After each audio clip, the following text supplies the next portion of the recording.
Gandang tanghali mga ka-YouTube. Ito naman po yung bagong sinimula natin na isang project.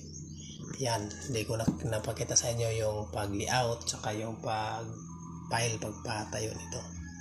Kaya ito na yung nasimulan ko na maipakita yung yun, may forma na siya. Yan, dalawang room lang to. Ano to? Bodega storage na malaki. Yan. Kaya abangan nyo yung mga susunod na i-upload ko sa project na ito para masubaybayan nyo at makakuha rin kayo ng kunting pamamaraan. Kaya maraming salamat mga ka-YouTube sa patuloy na pagsuporta ninyo. Paki-share at paki-subscribe. Thank you.